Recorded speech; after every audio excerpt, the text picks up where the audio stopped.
tuning in. I'm here with Tori, who's going to talk to us about herself. I'm Tori, I'm 20 and I'm from Liverpool. I'm currently doing criminal law at the Uni of Leeds and I used to be 17 stone. So you used to be 17 stone, Yeah. so what changed in that to make you lose all that weight? I was in year 11 in school and I was getting ready for my prom and I turned around to my mum and said I really want to look nice for my prom, and I went into a dress shop and tried on a size 24 prom dress and the zip burst, and I remember being in the changing rooms crying my eyes out thinking like something's just got to change, like I can't go on like this anymore. What did you do to make that change? I started just making like very small changes. I didn't want to, I've tried every diet under the book and I never ever stuck to it, so I just started like substituting like big chocolate bars for a chocolate biscuit, or and then once I'd started doing that I'd make more changes, so instead of a chocolate biscuit it'd be a piece of fruit, or no fizzy drinks and have water instead. So it was just implementing little things towards a lifestyle rather than a diet. Have you stuck to them sort of little things, or have you now went on a diet plan, or have you still not put a diet? I mean, my motto is we've only got one life, just live it, and I know for a fact that if I was on a strict diet plan I wouldn't really enjoy myself, because that was the problem with losing a lot of weight. I went too far at the other end of the scale and I went down to 7.5 stone, so I was tiny, and I was more upset being small than I was when I was big, because it was just so controlling over my life. So now I try and stick to like 80-20, I try and be as healthy as I can, but I'd never let diet stop me from living Still my enjoying life. yourself and all that. Good. How have you been managing with this entire COVID pandemic? It's been a change massively, like going to the gym 6 times a week to doing absolutely nothing, but it's brought me closer with my family, because me, my dad and my sister do home workouts now, which has been really fun, and I'm less strict on myself, and it's been really nice just not having to work out all the time, and like now going to see friends, it's just been really good. So I think lockdown's done me a little too good to me, but yeah, exactly. No, that's great to hear. So with the home workouts that you do with your family, how often do you do them compared to when you were at the gym? Or when you were at the gym? We do a thing, have you heard of Insanity? Like P90X? I think so. Is that the Joe Bishop guy? Sean T, his name is. So we do that at least like 3-4 times a week, but because it's really heavily cardio based, like after 2 times you're written off and you need a day off. So have you got any sort of aspirational goals, or is it just like you said, to maintain that sort of balance of being as big and as small as you have been? My goal at the minute is just to feel comfortable in my body, and it's more focused on like the mental aspect and more accepting myself now, because it's like I've been the same weight as I've been a similar weight for like the last 2 years, but it's like what's changed really has just been more self-acceptance, and that's kind of like what I want to share with other people, because it's honestly made such a difference. What are you doing to sort of share that with other people? I've been doing quite a lot of Instagram posts to try and like promote my message to young girls. So like a couple of weeks ago I did a post about my stretch marks, and like since losing all the weight I've got like excess skin and stuff, but like I think that's what personally makes me unique and different, and that nobody should feel like, oh, I don't look like Kendall Jenner all the time, so therefore I'm like, nobody looks like that all the time, like even she doesn't look like that exactly, all the time. like, and especially a lot of celebrities have been going with this movement, like Demi Lovato showing her cellulite and their stretch marks, and I think it's just so empowering for women, so that's why I kind of want to like share my bit as well. So you want a lot more sort of realistic bodies? Definitely. Compared to the Instagram influencers? Definitely, and I think society is changing, because I've seen a lot more campaigns now where like Pretty Little Thing, they've stopped editing out stretch marks on their website, and I think that's just, it's helping so many young girls not feel as if they're good enough really, and I think it's just making a big difference in that sense. I know you went from Miss Liverpool, was it? Yeah. How did that go for you? I'm in the final, I'm in the top 4. Of Miss Liverpool, so there's going to be a pageant at the end of August. which is really exciting. The pageant? Yeah, because social distancing's they're thinking about reducing it to 1 metre, aren't they? Yeah. So hopefully by August, September, then everything will be good to compete. And then would you go on to like Miss England or Miss Universe? Or... If you win the Miss Liverpool pageant, you get a place in the final in Miss England, which is so near. It's so exciting. It's absolutely mad thinking that I could be in Miss England. Yeah. What do you have to do for them sort of like pageants and stuff? Like I've seen like a few sort of tips online, but what do you exactly have to do? Well, the process this year has been a lot different, obviously, because of the pandemic. So I had to do like an online submission, which was like an introduction, a catwalk, which was really awkward. I had to practice it for days in my back garden. And then like it was optional to do like a talent, but I didn't. I was going to make cakes, but I thought that's not a talent really, is it? Can you do that? I would like to say that. There was one girl that made cakes and I was just like, oh, I should have done that now. And then there was an online vote, so then now we're all in the top 4. All in the top 4. Yeah. Good. I wish you the very best. Thank you. So you touched a bit earlier on sort of the mental aspect of it. Yeah. What exactly is your experiences with mental health that you're open to share? Well, when I was a bigger girl, I had really bad anxiety and depression. School was a nightmare. And I feel like a lot of girls can relate to that, where you just feel like you don't fit in. Because a lot of the girls were talking about boys and clothes and things like that. No boys wanted to talk to me.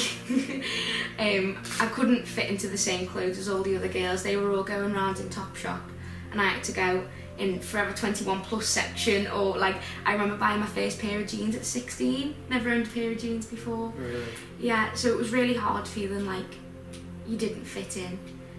But then when I started losing more weight, my anxiety kind of picked up again, because I struggled for a long time with body dysmorphia, which is why I went so small on the other side, because I still saw the bigger girl in the mirror.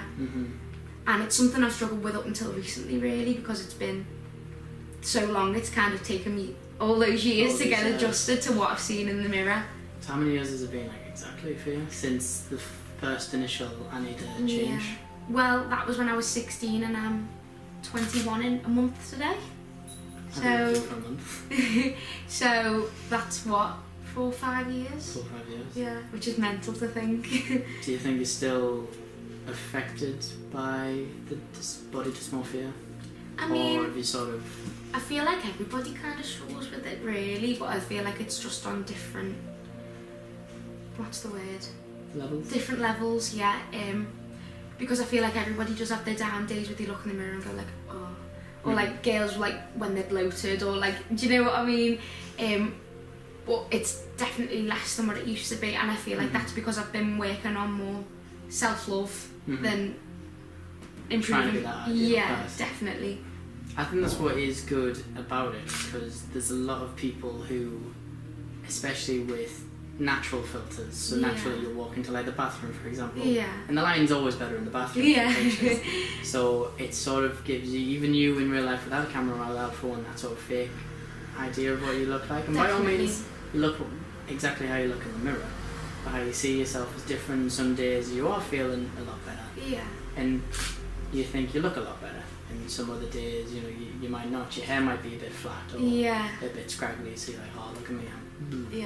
So it's good that you're posting and promoting a lot more of this sort of just acceptance of your body as a whole. Yeah, and it's like I want to show girls that it's okay not to feel amazing all the time. I know I don't. I mean, and I feel like people always think losing weight or toning up or going to the gym will change everything and it will fix everything, but in reality I feel like it always starts within. Like I know some girls who are they're healthy but they're a little bit bigger and they're happier than some girls who are really thin, because I feel like it all just starts within, if that makes sense. And it's more, if you accept yourself no matter what your flaws are, then I feel like you will be happier anyway. Yeah.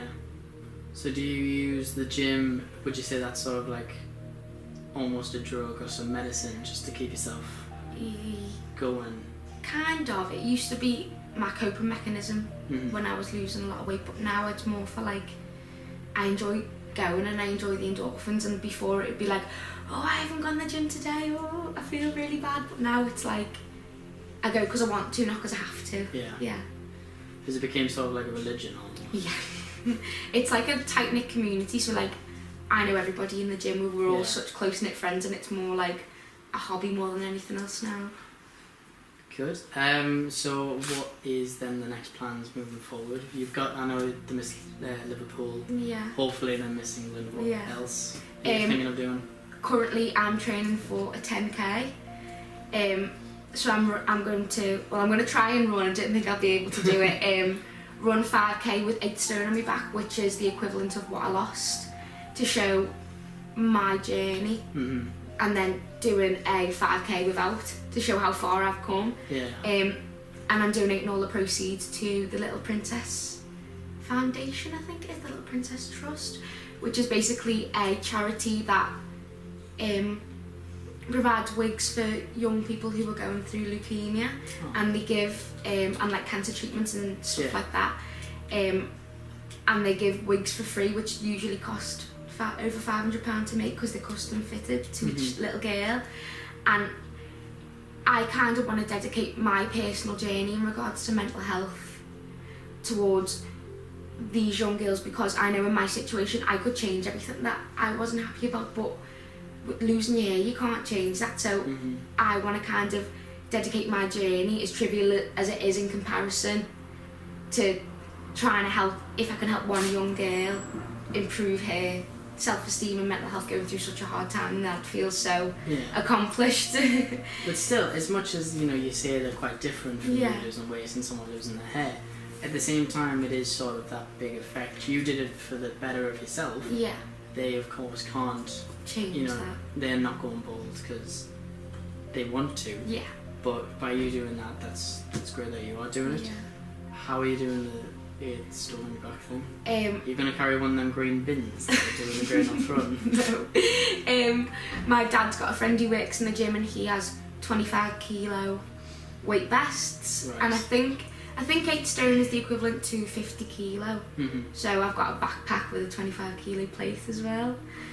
So I'm going to try and run it, but I don't think that's going to be possible, so I think I'm going to walk it. And have you done your first run yet, or have you still... I did a 5k the other day around the park. It was horrific. How long did it take you to do? It took me about 40 minutes. Oh, that's an impressive time for a first time run. Yeah, but hopefully it's on the 13th of July, so which is what, 2 weeks? Where will that be? Will that be around here or...? I think I'm going to do it down by the docks so the breeze can help me move along if it's sunny especially. Are the back to back then too? Yeah, I'm going to try and do them back to back. So which one's first, the 5k or the 10k? I'm going to try and do the 5k with the weight first, and then finish off with the 5k without. Try and get the hard bit over with first. The only thing is, hilariously when you say that, I imagine the one without will still feel like you've got it. It'll feel like hell. Fatigued. Yeah, but then I might do like a little 10-minute rest. Yeah. I might see if my mum will wait there with a KFC or something to give me a bit of a pick me up at the halfway mark. Around with like a fishing rod and chocolate bar. I was saying that to my mum, get a fishing rod or like a piece of string and attach a donut, and I'll be like running after it. I did the Sunderland 5k and then the Sunderland 10k back to back. I didn't do any training because I was naive enough to say, I'm it'd be fine. Honestly, I died. Yeah. By the 5k, absolutely breezed, did it in great time. Yeah. 10k the day after, because it was on 8 p.m. the 5k, and then the 10k was then 8 a.m. Yeah. So I got like no rest. Yeah. I got through about 2-3k, and then for the rest of it I was just absolute agony. It's all your calves and just ache, and you just want to roll up into a ball and just cry. A lot though with my personal training for the boxing match I'm going to have. A lot of what I've been learning isn't just the cardio and the conditioning and the lifting heavy to look heavy. It's a lot more of the mental side of it. So your body can do a lot more, and it can go on for so much longer. But as soon as you say to it, "Oh no, I'm tired," your entire body will cut out. Exactly. So a lot from when you're training, I'll advise you just keep breaking the barriers. Never stop. If you want to go for that 10-minute break you said, I advise take the 10-minute break, but don't stop running. Yeah. If anything, run at a walking pace. Yeah. Or let the walkers walk faster than you're running. Yeah. Keep that sort of the motion of the running going. Because if you stop, it's going to be a hell of a lot harder. It's hard to start, yeah. And then if you do stop, then you will just mentally shut off. But if you keep sort of pretending and making your body think you're still running, but allowing yourself to sort of breathe, it's a lot easier. Yeah. Breathing wise, what I've learned to do is slow the heart rate down, especially with that weight on. It will be fly high. Yeah. Quick deep breath in, and then slowly out for 8 seconds. And then that sort of slows down your heart rate again. A lot of oxygen in, slowly letting it go, and just release the heart, and that's good for especially long distance things. Because the 10k will probably be an hour for you, and then the 5k is probably going to be half an hour on average. But I mean, probably more if I've got 8 stone on my back. Yeah, probably will be. But like you said, if you train as well as you can, then even with the 8k on the back, it'll be a double to do. Yeah. Well, luckily for me, I'm quite honoured to have such lovely friends and family. So my dad wants to do the walk with me. So I'm going to get on the scales and try and weigh 17 stone. And he's going to try and get on the scales and weigh 17 stone as well. I'm going to walk it together, and then a lot of my friends have been like, oh, I'll come for half the run with you, or so it'll probably spur me on a bit more, having the mental support there with my friends and family, which would be amazing. So is this on the actual run day that they'll do that? Are they allowed to do that? Yeah, because I'm doing it like my own thing. It's not like I've set it up myself. It's not like an proper marathon. Like a full on event. Oh no, that's class. That is.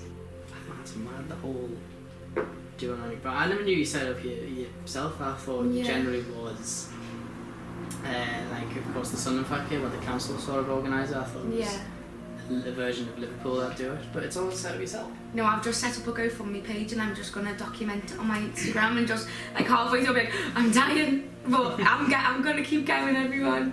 Just as long as I help one little girl, and that's just makes such a difference. Would you be able to see what any of the donations or who it goes to? Hopefully. Or after the money gets sent, is that just sort of... I hope so. I'm in talks with the charity at the minute, so I might bring that up to them and be like, if I've helped one little... If I raise £500, I might be able to see who the wig goes to, or I might get a little letter or something, which would just be amazing. Like a photo with them with the wig on. Oh, that would be class, that would. Yeah. I wish I had hair to donate, but unfortunately I chopped all mine off in lockdown. Does yours not grow quite long though, or quite fast? Or does it like slowly just grow? Like slowly just grow, really. Because I'm straightening it all the time. Ah, okay. Yeah. So yeah, mine just ruffled, so I don't know how long it takes if you straighten it. Right, so yes, I think we'll leave it there. Good luck for everything that you're all going to do. Thank you. And by all means, please go check the links out in the description and help her out.